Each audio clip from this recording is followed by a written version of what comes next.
Untuk kawitan sejawidi mohon izin untuk tidak berdiri seperti yang guru-guru saya lakukan. Supados teu katinggal nervous. Sakantanan rada nyalse. Biasanya di akhir mah Dani sama Jawa Utama aja rada nyalse gitu. Yang kedua, supados obrolan oge nyalse, abdi hanya akan berbagi obrolan saja, pengalaman, cerita bagaimana pami kapungkur anak sekolah anu sumping ke Amerika. Saya orang kampung, asli orang Cimahi, abdi di Kihapit, Bahaja Totong, orang Kihapit, Caket Cirende, dan asli orang. Kamu misalnya lulus pulang ke kampung, kamu mau apa? Saya mau ceritakan saja bahwa ada orang kampung yang bisa ke Amerika. Dan kalau saya bisa, kenapa anak-anak yang lain tidak bisa? Mohon, itu satu. Para masyayikh, guru sadayana. Jadi sebenarnya saya awali dengan tulisan always learn to be a better learners. Saya tidak hidup dan besar di wilayah kebahasa Inggrisan sebenarnya. Saya pesantren di pesantren salaf dari sejak di Cimahi, keluar Cimahi sampai kemudian setelah kuliah saya juga di Jawa, dan tapi tidak sedikit pun bersentuhan dengan bahasa Inggris sebetulnya. Qadarullahnya dulu ketika skripsi, saya menyelesaikan skripsi mengambil topik bahasan kitab tafsir berbahasa Inggris. Saya juga tidak tahu kenapa dan itu selesai. Tapi juga kumaha. Karena sebenarnya simpelnya bahasa Inggris itu tentang misunderstanding, salah paham. Jantan nu penting mah batur paham, tenan orang salah oge gitu. Itu salah paham. Abdi emut pisan cerita bahasa Arab, orang Indonesia nu sumping ke Arab, kemudian nawis forma nu tadina 10 real, yang ditawis 4 real. Karena teu apal 4 real kumaha bahasa Arab tepatna, akhirnya apalna arba rokaatin gitu. Akhirnya tukang korma teh paham umuran 4 real, sok weh gitu. Jadi salah paham tuh begitu, Pak. Jadi kalau ditanya bahasa Inggris, oh yes no insyaallah biasa gitu ya. Para jamaah, emut dina ngaos sapunten. Maka kalau kemudian saya disebutkan sebagai dai gitu, karena kebetulan program provinsi namanya English for Ulama, datang ke sana bahasanya itu dakwah gitu. Ini juga apa yang kemudian Allah sampaikan ya, fa'asa an takrahu syai'a wa huwa khairul lakum. Di Cimahi saja kalau ngaji saya tidak mau disebut ceramah, Pak. Kalau diundang ceramah saya menolak. Ternyata ke Amerika malah disuruh ceramah gitu. Jadi saya niat ngaji saja ke sana, ngobrol dan lain sebagainya, karena ternyata yang saya rasakan sebetulnya ini dakwah yang baru yang kemudian harus diperkuat. Cimahi ini sebenarnya menjadi menjadi miniatur negara, bukan negara bahkan, miniatur bagaimana dunia ada. Di Cimahi kita sangat berdekatan antara satu masjid sareng gereja misalnya, ya ayam masjid kapal caket pisan ka Ignatius gitu. Tapi udah terbentrok gitu. Bahkan tafsir saya dulu, saya menyelesaikan tafsir itu karena ada footnote, ada catatan kaki berbahasa Inggris yang ternyata diambil dari Old Testament, dari Perjanjian Lama. Saya diminta penyuluh agama Katolik saat itu. Tapi kami biasa saja ngobrol. Bahkan ternyata beliau menceritakan bagaimana luar biasanya Gus Dur dan sebagainya. Itu yang saya rasakan betul di Amerika, Pak. Rada deg-degan awal nama ke Amerika teh, karena saya khawatir di Amerika kita tahu ada banyak cerita-cerita yang ya rada ekstrim begitu. Meskipun memang di 2 hari sebelum di Washington saat itu di hotel saya dapat informasi ada penembakan. Jadi penembakan juga masif di sana memang gitu. Tetapi yang ingin saya ceritakan adalah apakah kemudian ini bisa kemudian didorong oleh kota terkhusus, karena dakwah semacam ini ke tempat-tempat yang dalam tanda kutip kurang ya. Bahkan agama dianggap sebagai sesuatu hal yang dalam tanda kutip tidak juga penting, justru malah jadi penting untuk kita. Karena ada banyak tempat minoritas seperti itu, tetapi mereka kadang-kadang mundur teratur karena datang ke ditoget teuing kumaha gitu. Padahal kan Nabi Ibrahim misalnya, Nabi Isa misalnya, in tu'adzibhum antal azizul hakim.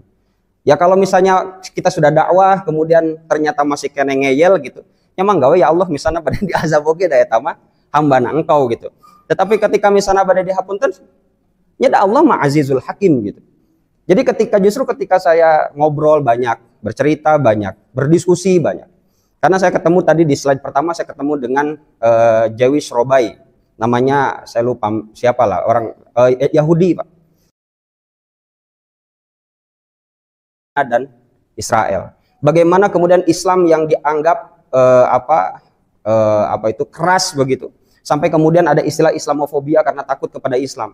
Tapi kan kita juga lupa bahwa ada istilah ahli Semitisme. Ya, ahli Semit itu kan juga menolak Yahudi dan lain sebagainya. Jadi sebenarnya tantangan beragama itu sama.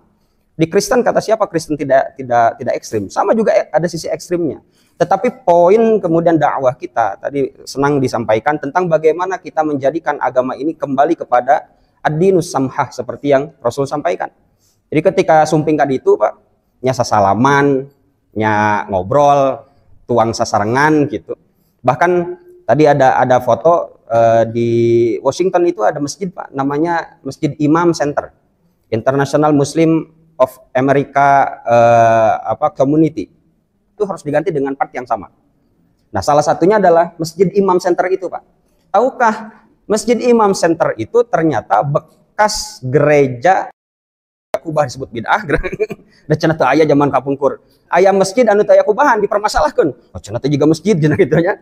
Di sana Pak, di sana masjid itu kadang-kadang di bawah restoran karena tidak ada lagi. Siroh conference muludan lah mun bahasa urang mah. Itu kita meminjam basement hotel yang di atasnya itu kadang-kadang sedang sedang nyanyi-nyanyi gitu Pak, ibadah gitu, dansa kadang-kadang gitu. Jadi di bawahnya malah siroh conference. Tapi di titik itulah kemudian ini pengalaman saya betul. Itu saya rasakan betul betapa nikmatnya berkumpul bersama. Zikru maulidin Nabi sallallahu alaihi wasallam misalnya. Sama saja sebenarnya, cuma konsepnya dirubah, konsepnya disesuaikan gitu. Nah, ini menariknya di Amerika. Ada beberapa poin yang mungkin ini penutup supaya lebih panjang untuk berdiskusi, karena ada banyak sekali cerita di Amerika yang ingin saya sampaikan, ceritakan, tetapi yang jelas ada beberapa poin yang ingin saya garis bawahi. Yang pertama, Amerika itu negara yang sudah lama berdiri Pak, sudah hampir 250 tahun merdeka. Tapi mereka tidak punya ras asli di sana, tidak ada. Itu gampanglah kita cari dalam sejarah. Tetapi mereka itu tidak pernah mau untuk kemudian tidak sadar dan taat hukum. Ini ada cerita menarik. Ada masjid yang ditolak oleh warga setempat. Tetapi kemudian ketika wali kota datang, kemudian dihapuskan dan masjid itu pada akhirnya bisa dibangun. Dr. Syamsi Ali yang membantu kami selama di Amerika itu, bahwa kemudian masjid ini boleh dibangun padahal dia ini Yahudi Pak. Apa alasan beliau? Simpel. Karena aturan konstitusi negara Amerika ini luar biasa Pak. Orang Yahudi menandatangani kebolehan membangun masjid. Hukum ini kan penting Pak. Ketaatan hukum di negara Amerika itu, kami berjalan naik mobil dan sebagainya, asa pernah ninggal gitu kumaha gitunya.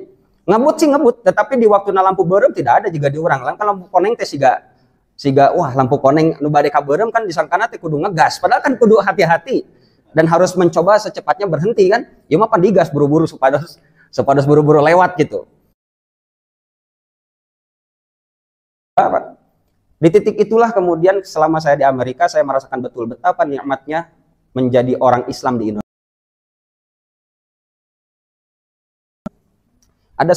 Ada satu foto yang memorable bagi saya. Ada orang pakai celana sontog, sholat di handapun, sholat kadang, abis sokere kamu orang kali santri. Kadang-kadang akhirnya terhusuk sholatnya bukan karena apa-apa, karena kita dinikmatkan oleh kondisi. Masjid, raoskeun ku karpet bari empuk gitu kan.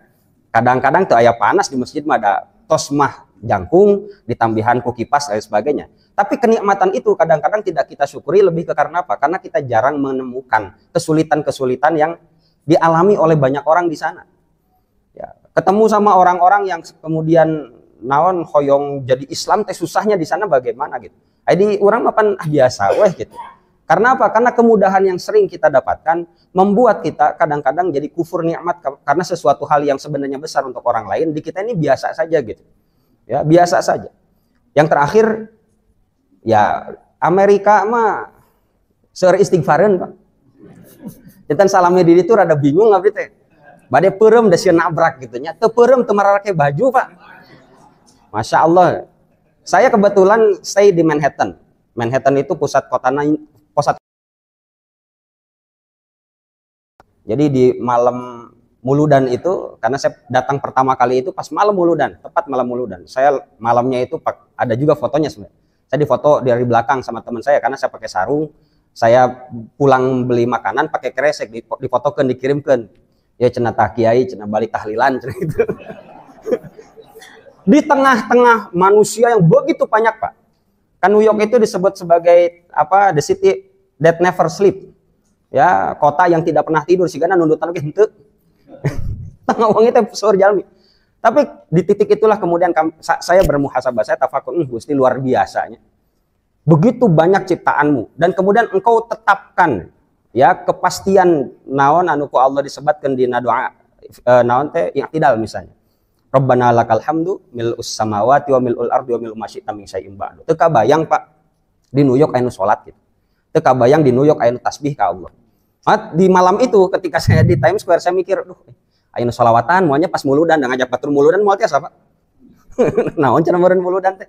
Di sholawatan di Times Square ngan gogorokan mah.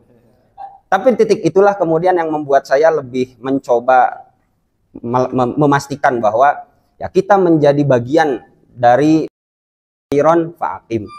Jadi semua negara itu ya negara Allah. Meskipun bahasana Cina atau Cina naon komunis gitu. Nah, kita tidak pernah tahu karena Allah memastikan mil'us samawati wa mil'ul ardi pasti aya nu maca tahmid kumaha we carana. Gitu. Kumaha we carana?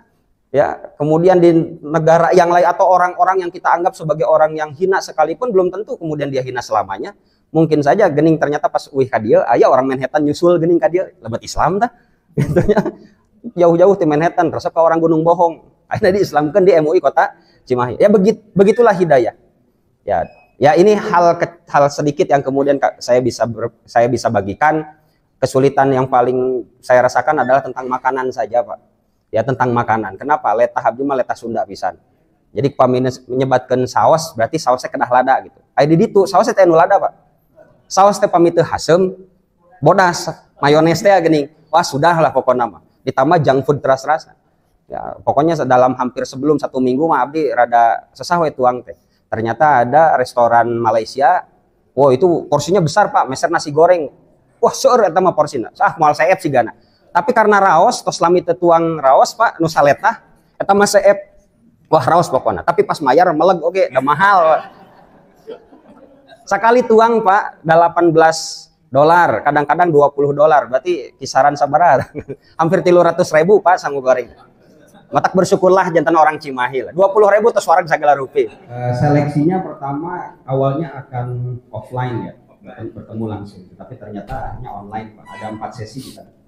Jadi kami yang sudah lolos tahapan administrasi itu sesi pertama itu dibuat Zoom, kemudian oleh Pak Profesor Amin dari MUI, dari UPI, itu beliau mengatakan ini ada studi kasus, jadi kasusnya beliau sampaikan, kemudian silakan saja dibahas di forum. Jadi kami hanya akan melihat seperti apa kemudian aktifnya para peserta atau para orang-orang yang diseleksi saat itu.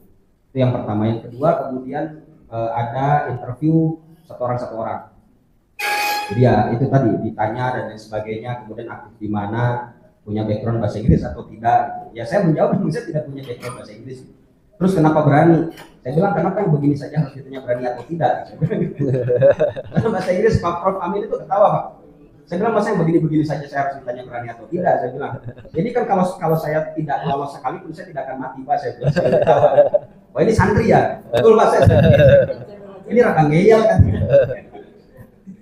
Kemudian yang ketiga masih interview tetapi berbahasa Indonesia itu oleh Profesor Dr. Badruzaman, Ketua Komisi Fatwa MUI Provinsi Jawa Barat. Beliau bertanya tentang pengetahuan agama secara umum berbahasa Indonesia, tentang tafsir, tentang fikih. Jadi fikih Muqarron, terkhusus di Muqarron saat itu karena ya setelah di Amerika saya sadar betul bahwa perbedaan yang kadang-kadang menjadi hal yang sepele, mohon maaf, dipermasalahkan di kita. Di Amerika itu biasa saja Pak. Dari dicarikan oke kumaha gitu. Ya di sana kebanyakan Hanafi. Jadi kami misalnya sumpingkan itu seolah-olah dipelekan cek orang Syafi'i, tapi ya biasa saja gitu. Yang Hambali ya banyak. Saya datang ke banyak masjid di sana. Karena satu, karena saya punya cita-cita untuk sholat di 1 juta masjid, dan sekarang masih 920-an masjid. Jadi pas sumping ke Amerika, jika mau lebih itu, udah kami pun bisa keluar negeri, mau ke Amerika dia, tapi hoyong ke Kanada. Jadi hoyong milarnya masjid. Dan di setiap masjid beda-beda. Di Imam Center itu ada bedug. Ada bedug, meskipun tadi takol, jadi itu hanya hiasan saja, hajangan gitu. Jadi beda-beda. Kemudian yang terakhir itu sama profesor satu lagi dari UPI, itu lebih ke kemudian beliau menanyakan motivasi, kemudian apa output yang kemudian diharapkan, kemudian apa yang akan dilakukan yang tadi saya sampaikan di awal, kalau kemudian lolos di sana akan melakukan apa, menceritakan apa, kemudian ketika pulang akan menceritakan apa. Saya menjawab ya simpel tadi. Pertama, ketika saya datang ke sana saya akan melakukan tugas seperti yang diminta. Saya hanya ingin mengatakan bahwa Indonesia ini adalah negara yang luar biasa, negara yang aman dan mengamankan siapapun yang ada di sana. Dan itu yang kita rasakan, Pak.